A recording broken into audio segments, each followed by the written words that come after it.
On va parler d'infrastructure, on va parler de Tesla, justement, qui se font imposer d'ouvrir leurs bornes à... Mais quand Tesla a voulu... je sais qu'à un moment donné, Elon Musk avait mentionné, dis-moi ma technologie, je la donne, là, si vous voulez l'avoir. Elle va ouvert à tout le monde. Et il est arrivé quoi avec ça? Bien, il est arrivé que les constructeurs, comme je te disais tout à l'heure, pour la plupart, n'y croyaient pas ou luttaient contre la transition technologique. Tu sais, il ne faut pas oublier une chose, hein, c'est que quand des entreprises sont en affaires depuis 40, 50, 75, 100 ans, qui ont investi des dizaines de milliards de dollars dans des infrastructures et dans un modèle d'affaires, pour eux, le virage est douloureux. Et j'ai donné une entrevue récemment où je parlais du Kodak Moment, là, le moment Kodak. Le Kodak qui, eux, avait développé la technologie numérique, puis ils ont dit ça entre en contradiction avec notre modèle d'affaires, donc on n'ira pas dans le numérique. Ben, c'est terminé. Mais c'est ça. C'est ça. Fait que c'est ça qui les a tués. Fait que pour plusieurs constructeurs automobiles traditionnels, le virage est douloureux, c'est compliqué, c'est beaucoup d'argent, beaucoup d'investissement. Et ils le font pas tous de gaieté de cœur. Je dirais même qu'il n'y en a pas beaucoup qui le font de gaieté de cœur. Mais il reste quand même qu'il y en a qui plongent là-dedans. Là. On s'entend. Oui. On parle de GM, on parle de Ford. Eux autres, ils y ont cru, en tout cas, je pense. Là. C'est peut-être dans les premiers, après Tesla, là, qui ont commencé à y croire, puis on dit, regarde, on y va. Il y a Volkswagen. Oui, mais Volkswagen... Ben, c'est ça. Volkswagen, c'est le poste Dieselgate. Ouais. Tu sais, eux se sont fait imposer. Vous voulez faire oublier la mauvaise période des moteurs diesel, ben là, il y a l'électricité. D'ailleurs, aux États-Unis, il y a une partie en argent. L'amende, il y a une partie en argent, puis une partie investissement. Regarde, vous allez bâtir des usines, Chattanooga. Des infrastructures de recharge. Et voilà. Ouais, en plus. Electrify America, Electrify Canada, ça vient du Dieselgate. Ouais. Mais ça, écoute, tous ces investissements-là que les constructeurs font aujourd'hui, on va se dire, n'eût été de deux facteurs principaux. Elon Musk et Tesla. Ouais. Et l'autre facteur, c'est la réglementation gouvernementale un peu partout dans le monde qui dit, à cause de la lutte au changement climatique, il faut faire une transition, il faut accélérer la transition vers les véhicules partiellement et entièrement électriques parce que pour plusieurs d'entre eux, ils n'auraient jamais changé leur modèle d'affaires. Ouais, c'est sûr. On va se le dire, là. Ouais. Puis on voit encore de la résistance. Écoute, l'année passée, je ne sais pas si tu es au courant de ça, mais l'année passée, quand tu regardais les entreprises qui ont fait le plus de lobbying contre des mesures réglementaires pour lutter contre les changements climatiques, le top 3, tu avais ExxonMobil, Chevron, puis Toyota. C'est vrai. C'est quand même pas rien quand tu penses à ça. Ouais, ouais. Fait qu'il y en a pour qui le virage va être douloureux. Bon, mais ça, on est en transition, on est en transformation de l'industrie. Comme on dit tout le temps aussi, il y a un paquet de nouveaux joueurs qui ont décidé de plonger là-dedans, soudainement. Rivian. Bon, ouais, c'est ça. Est-ce que tout le monde va résister autant? Ça, je suis loin d'être sûr. Moi, je me souviens, j'ai déjà fait la remarque à beaucoup de monde. J'avais acheté en cadeau de Noël, quand j'étais tout jeune, un guide de la motoneige à mon père. Puis là, je te parle... Il y avait combien de modèles dans ce temps-là? Ah, mon Dieu! Écoute, c'était épais comme les livres guides de l'auto et l'annuel aujourd'hui. C'est ça. Il y en avait un par page. Un modèle par page. Ouais. Puis, écoute, des compagnies, il y en avait, c'était épouvantable. Ouais. Aujourd'hui, il reste quoi? Il en reste 3 ou 4. C'est ça. Gros max. Ouais. Alors, moi, je suis convaincu aussi, la voiture électrique, ça va faire la même chose. Il y en a un paquet qui plonge là-dedans parce que c'est moins compliqué. T'as pas de moteur thermique à développer. T'as pas de transmission. T'as rien de ça. C'est un pack batterie, moteur électrique. Là, tu mets une carrosserie à ton goût là-dessus. Tu sais, Sony s'en va là-dedans. Ouais. Tu sais, il faut le faire quand même. Apple. Tu sais, Apple s'en va là-dedans. Ouais. Puis ça, je vous parle pas de toutes les petites compagnies un peu partout qui poussent à travers le monde. Puis d'ailleurs, écoutez, pour ceux qui ne sont pas au courant de ça, c'est que le premier marché mondial de vente de voitures, c'est la Chine. Ouais. Et le premier marché mondial de vente de voitures électriques, c'est la Chine. Ouais. Mais c'est pas un hasard, parce que quand les Chinois ont dit on veut se lancer dans l'industrialisation des véhicules, ils se sont dit on a 100 ans de retard sur les Américains et les Européens. Ouais. Fait qu'ils disent on est aussi bien de passer directement par-dessus le secteur moteur à combustion interne, un peu comme les pays d'Asie du Sud-Est et d'Afrique ont fait avec les téléphones à fil. Ils ont dit, ça ne donnerait de développer les téléphones à fil dans les années 80. Tout le monde s'en va vers le cellulaire. Fait qu'ils ont fait un saut par-dessus la technologie. Donc, aujourd'hui, les Chinois sont très en avance sur le reste de la planète, au niveau des ventes, au niveau de la fabrication, l'approvisionnement de batteries. Et là, ce qu'on voit avec le Inflation Reduction Act de Joe Biden, eux autres, ils investissent des centaines de milliards pour essayer de reprendre le contrôle de la fabrication de véhicules électriques. Oui, c'est vrai. C'est vrai. C'est vrai. Ils sont très pro-voitures électriques. Ils sont pro-voitures électriques, mais pour des raisons industrielles. Oui. Mais là j'ai une autre question qui me chicote tout le temps. l'infrastructure des bornes de recharge au Ouais. Québec, au Canada, partout. Ouais. Mais on va parler de notre patelin chez nous au Québec. Bon, il y a plusieurs. Il y a Tesla qui a ses bornes de recharge. Ouais. Il y a Circuit Rouler électrique. électrique, circuit électrique, qui a ses bornes de recharge. Est-ce qu'on va uniformiser tout ça et on va se promener qu'une voiture électrique? Parce qu'on peut mettre de l'essence dans une voiture à moteur thermique partout, là, même si c'est pas la même enseigne qui est sur le bord du chemin. Là. Ouais. Est-ce qu'on va pouvoir se recharger partout? En fait, on peut déjà se recharger partout. Puis là, vois-tu, il y avait 3 standards, dans le fond, pour la recharge. Tu avais le standard universel pour les bornes de niveau 2, qui est le J1772. Puis tu as le standard Tesla, qui est Ouais. l'espèce d'Apple de la voiture électrique. Ouais. Dans les bornes rapides et ultra rapides, tu avais encore 3 standards. Tu avais le standard Tesla, mais tu avais aussi le standard qu'on appelle CCS Combo et le CHAdeMO. CHAdeMO, là, c'est sur la voie de garage, là. Le dernier, il y avait 2 constructeurs. Il y avait Mitsubishi avec la Outlander PHEV qui avait ça. Ouais. Puis tu avais Nissan avec la Leaf. Là, c'est fini.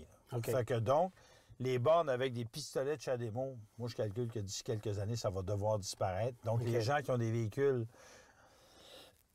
CHAdeMO vont se retrouver à devoir probablement acheter des adaptateurs pour être capable de se brancher sur des bornes combo. Là, ça, c'est le standard. Mais maintenant, si on parle des réseaux, parce Ouais. que tu parlais du circuit électrique, tu parlais de Flow, il y a Tesla, mais tu en as d'autres. Tu as ChargePoint, qui est américain. Puis là, tu as Electrify Canada, Ouais. tu as Petro Canada. Et là, il y en a d'autres qui s'en viennent. Tu as Couche-Tard Circle K, qui a commencé à installer des bornes au Québec et en Ontario. Et eux, là, juste pour que tu saches, Couche-Tard, c'est énorme comme entreprise, une entreprise d'origine québécoise. Un des plus gros réseaux en Norvège, la Norvège qui est la Mecque de l'électrification et transport, c'est Circle K. Donc, ils ont de l'expertise et de l'expérience Ouais, là-dedans. mais en même temps, est-ce qu'on va se retrouver sur nos téléphones cellulaires avec 23 applications, tout dépendant où on va les surcharger, ou on aura droit à une application avec une sorte de prise, et ben peu importe où on va aller surcharger, ça sera la compagnie de carte de crédit, exemple, ou notre application qui va faire je vais prendre un terme anglais, mais le dispatch. Bon, tu es allé charger chez Couche-Tard, tu es Ben, allé... écoute, Tu sais, ça va prendre... va faire T'as que raison. ça soit... t'as absolument Que ça raison. soit plus simple, il va faire simplifier tout ça parce que les Oui. gens vont se perdre là-dedans. Pour là. faire en sorte que l'expérience client soit plus Ben oui, agréable. ben oui, tout à fait. Totalement raison. Écoute, c'est en train de se faire au moment où on se parle. Tu sais, tu as une entreprise québécoise qui porte le nom de Charge Hub, qui offre, dans le fond, une visibilité, c'est-à-dire on voit toutes les bornes de recharge qu'il y a en Amérique du Nord et même dans le monde.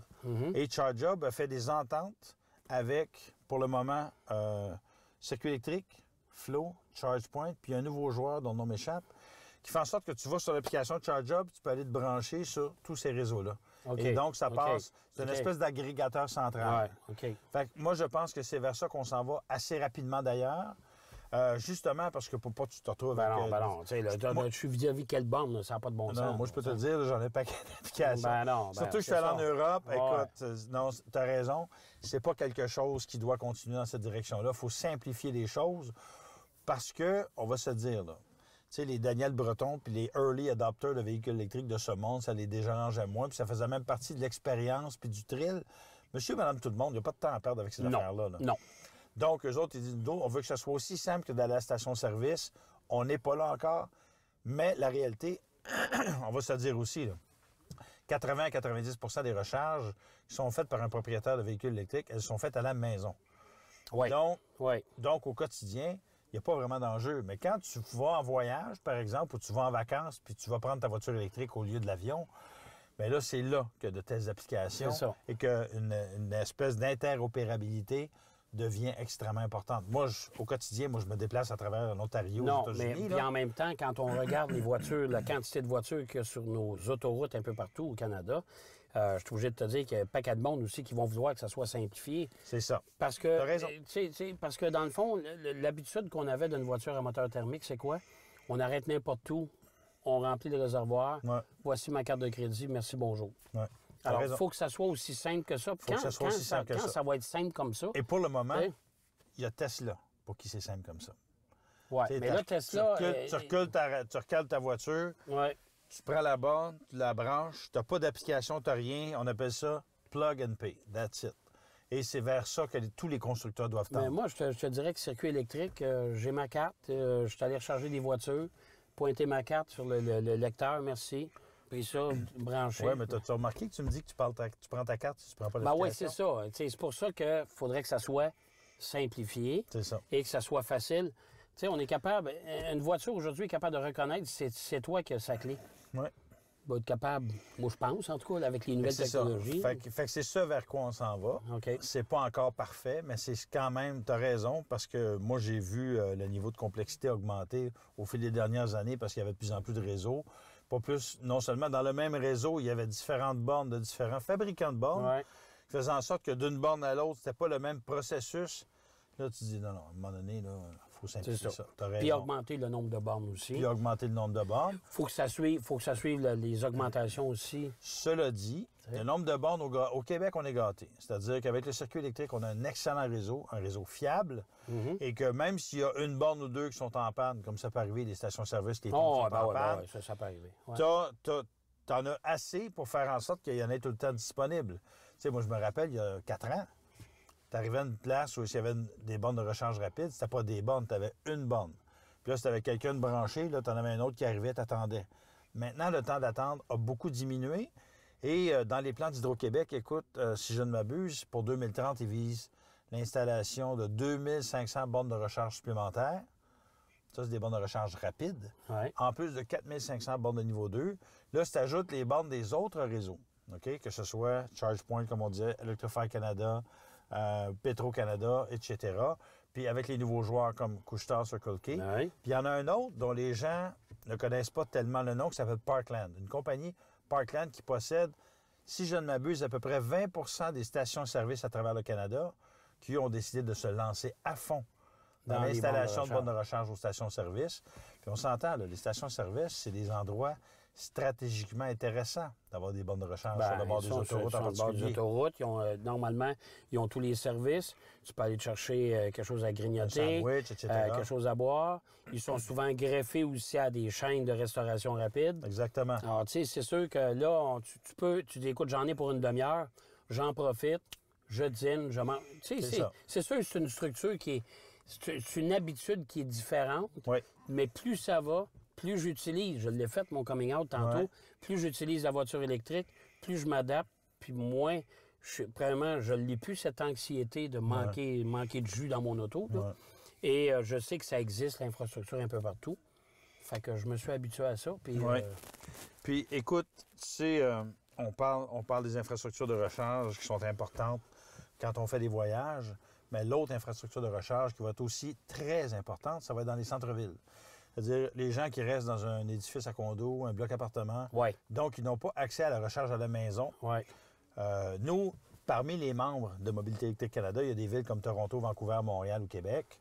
Ben là, nous autres, on travaille avec eux pour dire comment est-ce qu'on va développer l'avenir des infrastructures de recharge pour les gens qui ne peuvent pas se brancher à la maison. Et ce qu'on voit, bien, en Norvège, par exemple, eux, ils installent, au lieu d'installer une borne ici et là sur rue, ils font ce qu'on appelle des hubs, des centres de recharge, où tu vas avoir 20, 30, 40 bornes de recharge pour que les gens disent, ben moi, je m'en vais là, je me branche, je marche un coin de rue, puis je suis correct, j'arrive à la maison. Écoute, je suis allé dans une... Principe de Poste Canada que c'est boîte à mal. Genre, non, t'as totalement raison. Ouais. Vois-tu, quand je suis allé à Oslo au mois de juin, à un moment donné, on est parti de là, on est allé à 300 km d'Oslo, dans une petite ville qui s'appelle Arendal, qui est grosse comme Sorel-Tracy. Puis là, il y avait un stationnement public, il y avait 150 places de stationnement. Sur 150 places de stationnement, il y avait 70 bornes de recharge. Okay. Donc, nous, on n'est pas là du tout. Là. J'étais à Toronto la semaine dernière. Au Convention Center, il doit y avoir 5000 places de stationnement avec 4 bornes. Non. On parle de deux choses différentes, mais les centres-villes vont faire partie de la solution. Et tous les édifices qui ont des stationnements souterrains doivent faire partie des endroits où on va installer des bornes de recharge. Parce que le vrai défi pour moi, là, c'est pas tant quand tu restes en campagne ou en banlieue, ça va être dans les centres-villes. Alors, la révolution est en marche, vous avez compris. À suivre maintenant.